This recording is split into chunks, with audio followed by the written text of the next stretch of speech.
This video is brought to you in association with Qualcomm Snapdragon. This summer, Come on, you beast! a dragon is coming. No, a smaller dragon. But fast. And cute. But not that cute. A multitasking dragon that doesn't waste power. And he's not coming to a theater. No, he's coming to your phone. Well, technically in your phone. Make sure your next phone has blockbuster speed and battery life you love. Make sure it has a Snapdragon processor.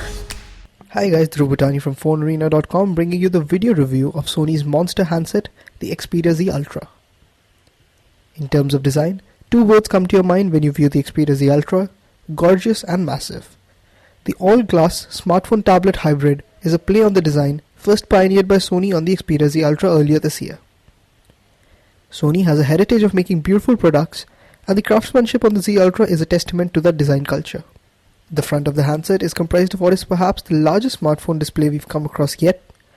Indeed, the handset clocks in at 179.4 by 92.2 by 6.5 millimeters, and it stretches the limit of smartphone dimensions. The glass and metal build of the handset also takes a toll on the weight of the device, which comes in at well above 200 grams. Up top, next to the Sony logo, lies the front-facing camera, and the lack of buttons, capacitive or physical, below the display helps keep the surface of the black glass front untarnished. The front camera is a 2-megapixel unit.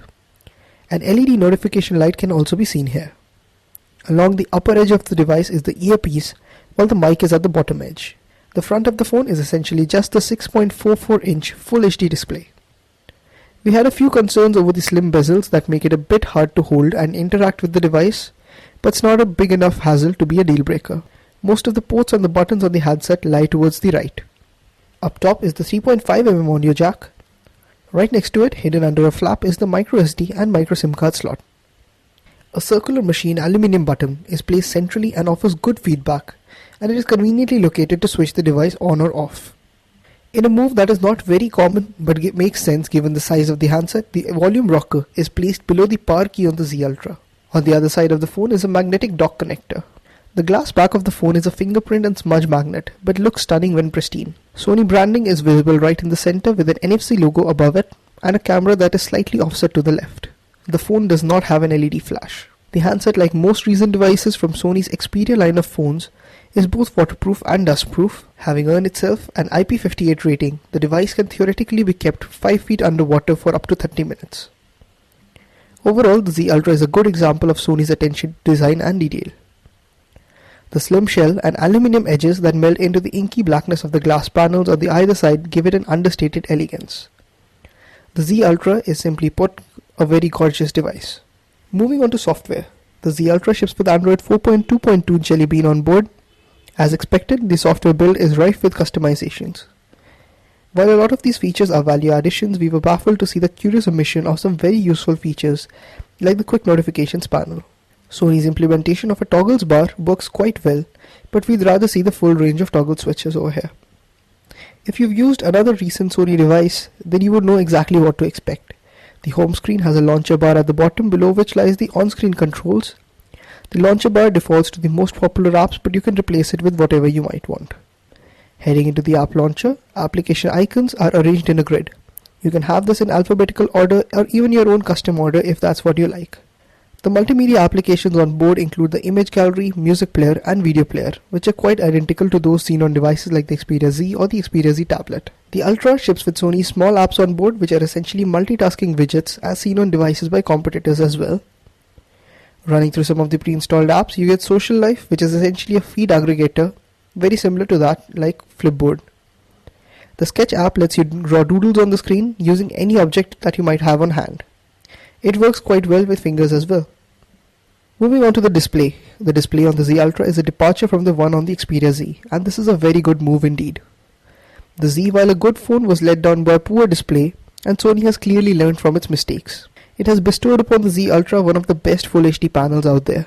The 6.44-inch panel has Full HD resolution and Sony's triluminous technology built in. The end result of this is that the colors appear very sharp. The 1920 by 1080 resolution results in 344 ppi pixel density, which is also responsible for making the text look extremely crisp. The display is sharp, bright, and it has wide viewing angles. We found the colors on the screen to be very natural and it was possible to read content even in bright sunlight, although the reflective display makes it slightly hard. As we mentioned earlier, it is possible to use a stylus or even a standard pen to interact with the touchscreen. The screen, however, does not detect pressure changes. Overall, the screen on the phone will not leave you with anything to complain about. It is a stunning panel that makes viewing media and reading very enjoyable. Under the hood of the Z Ultra is a Snapdragon 800 processor clocked at 2.15 GHz, which makes it one of the most powerful phones out there. The Snapdragon 800 processor is a beast that delivers some of the best performance that we've seen so far in a smartphone. Real-life performance tends to be top-notch, the interface elements remain smooth and lag-free, which is how it should be on a device of this caliber. The handset manages to render even complex web pages without any issues and without any checkerboarding. Talking about the camera, it tends to be the weakest link in Xperia Z Ultra's arsenal of features. Based on an older generation X-Mod-R sensor, the 8-megapixel camera doesn't really impress. We've already talked about the lack of an LED flash on the phone. We also missed having a dedicated camera key on the handset because of the weird dimensions of the phone. The camera interface is the same as we've seen on other Xperia devices. Launching the app, you see only the most important buttons on the display. On the right, below the gallery shortcut, is the shutter key as well as the video record button. It is possible to shoot stills while recording video. Below this is the toggle to switch between the front and the rear cameras. Over on the left is the mode select key towards the top, while the settings button is located at the bottom. The superior auto mode is what is set as the default option, wherein the camera auto selects the best white balance, scene mode settings, and all you have to do is press the shutter key.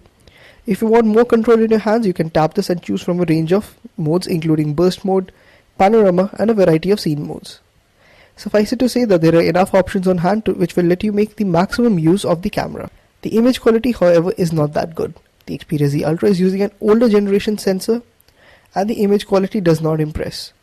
There's a lot of noise in captured images and compression artifacts can be seen aplenty. Video recording is done at Full HD resolution and the end results are quite decent. Colors again are oversaturated, but the videos retain a good amount of details, as long as the lighting conditions are good.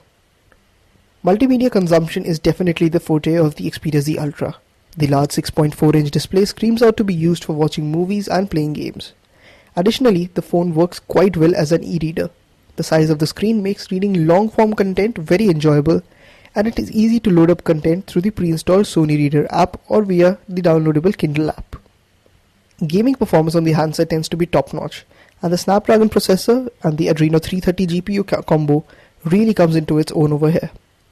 We tested out a range of games and found performance to be excellent. If multimedia consumption is your primary focus in a smartphone, then the Xperia Z Ultra should be a good fit for your use case. Connectivity options range here from 3G HSPA Plus to Wi-Fi 802.11 A, B, G, N and AC. It also has Wi-Fi Direct, DLNA support.